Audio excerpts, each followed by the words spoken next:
ვიდრე დღის მიმდინარე ახალ ამბებს გაგაცნობთ, შეგახსენებთ, რომ უწყეთი სამოქალაქო პროტესტის დაწყებიდან 2 თვე გავიდა, ამ დრომდე არავინ დასჯილა შავ ფორმებში ჩაცმული იმ პირებიდან, ვინც აქციების დაშლისას სასტიკად იძალა და მოქალაქეებსა და მედიის წარმომადგენლებზე სოლიდარობა და თავისუფლება მზია ამაღლობელს.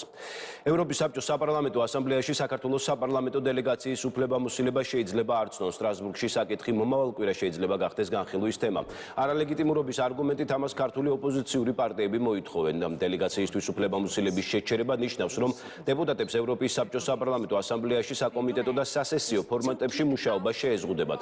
ქართული ოცნების ოპონენტები იმედოვნებენ, რომ ეს ასე მოხდება. ქართულ ოცნებაში ანტიქართულ მოქმედებაზე ამახვილებენ ყურადღებას და ისევ ეგრეთ წოდებულ deep state-ის გავლენებზე ლაპარაკობენ.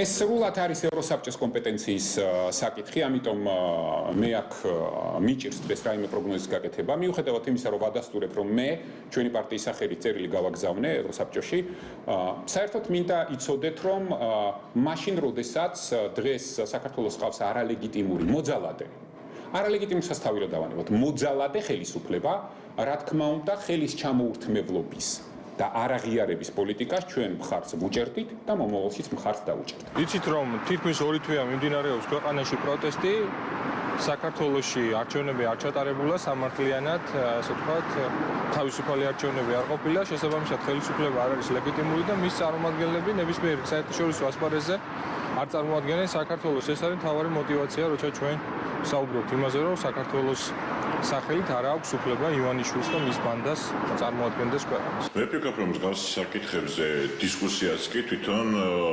ევროსაბჭოს რეპუტაციას უქმნის გარკვეულ ზიანს, განსაკუთრებით ვინაიდან აქ უკვე სხვა საკითხები დგას წინააღ პლანზე და არა ლოგიკური ამოცანების ძიება. შესაბამისად, ჩვენ უნდა დაველოდოთ საბოლოო ჯამში რა გადაწყვეტილება იქნება მიღებული, რაც შეეხება ოპოზიციის აქტიურობას. ჩვენ ვიცით, რომ ეს ადამიანები დანოსის წერაში არიან დახელოვნებული, ჩვენ ეს არ გვიგვირს მათი მხრიდან, ვინაიდან ეს ადამიანები აგზელებენ ბოლშევიკების საუკეთესო ტრადიციებს, ვინაიდან მათი მენტალური და სულიერი მემკვიდრეები არიან დღეს საქართველოში. ეს არის მორიგი ანტიქართული ინიციატივა ნაბიჯი რადიკალური ოპოზიციის მხრიდან, მათი პატრონების მხრიდან.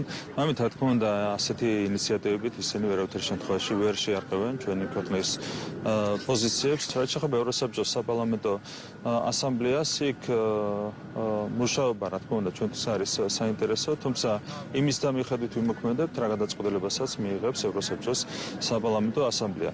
მე მინდა შეგახსენოთ, რომ წლების განმავლობაში, მათ შორის როდესაც მე ვიყავი ევროსაბჭოს საპარლამენტო ასამბლეაში ქართული დელეგაციის ხელმძღვანელი, ჩვენ ვაყენებდით ხოლმე რუსული დელეგაციის უფლებამოსილების არცნობის საკითხს სხვა ქვეყნებთან ერთად და მაშინ საპარლამენტო ასამბლეა არ იზიარებდა ხოლმე ჩვენს პოზიციას.